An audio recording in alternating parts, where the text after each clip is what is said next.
Well, today we're going to be talking about the Star Staff, and this was actually my first legendary weapon I got inside the game, so I actually used it for a good amount of time, and to be honest with you, I really ended up liking it.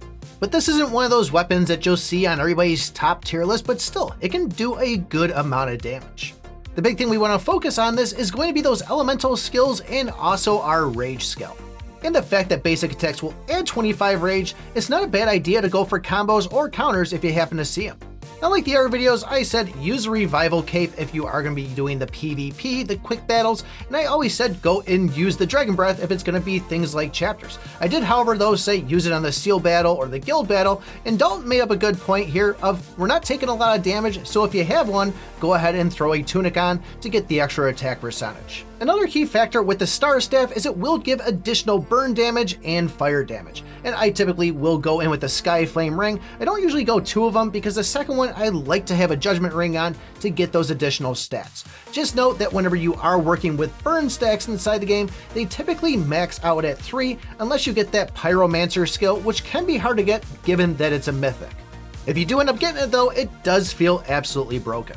As far as the accessories, I always went with 2 Reckoning badges. It always felt pretty nice, and when you have 2 of them on, instead of waiting for them to get below 50% health, it's going to start proccing right away at that 100% health. Now, if you didn't have 2, I probably would replace one with a Bloody Grail, but still, play around with it and see how it works for you. When it comes to the pets on this build, that's where I run Elsa, Ellie, and Freya. If I have room and I can go and remove the Ellie, that's probably where I'm going to be putting in the Unicorn or throwing in the Flash. And given with this weapon, the fact that we're filling so many rages, it's always a great idea to go for the skills like Rage will give a shield, Rage will cast 2 lightnings, Rage will give Fire Strike. Anything that's going to be those kind of rage base are a great way to go.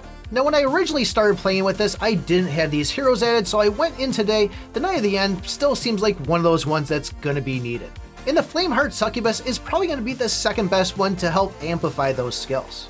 For the brands, I think it's a good idea to go with that Sharp Rogue, and the fact that we are going to try to get that Pyromancer skill, it is a top priority if you can see it, so that one will actually help for the stacks. And I also want the Hellhound to solidify that even more. Using this did, however, give me the chance to use this Wise Archdemon, which probably is the best brand for this skill-based stat. For the last slot, you could probably go for Harpy, the Pirate Swordsman, or even the Goblin. I myself actually went for the Murloc, and the fact that I actually want to have a little bit more combo on me, just so I can try to proc that rage a little more.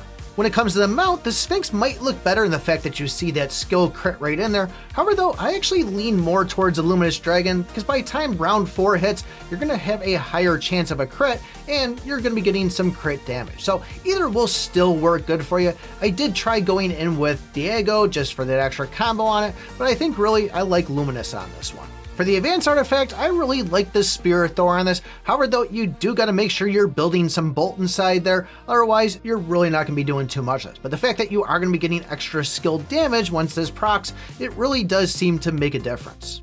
I think given the build though, Leviathan is probably going to be the best thing to use. However though, we still don't have it yet, so that's kind of out of the picture to test at this point. But based by how the stat looks, it looks like it'd be pretty amazing. Just doing some flame strikes, you're going to be doing a good chunk of their max HP. Given that we are popping so many skills, I think the axe would probably actually work pretty decent too. But once again, still don't have it, so really not sure how well it's going to actually contribute.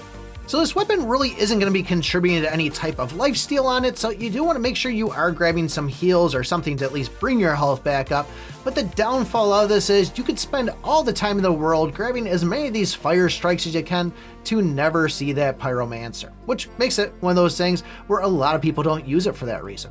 But if you do get lucky enough to see it, it can make a big difference and make it where you can complete a chapter. So maybe I'm a bit biased because it was the first legendary I got, but I actually really do enjoy playing with this one.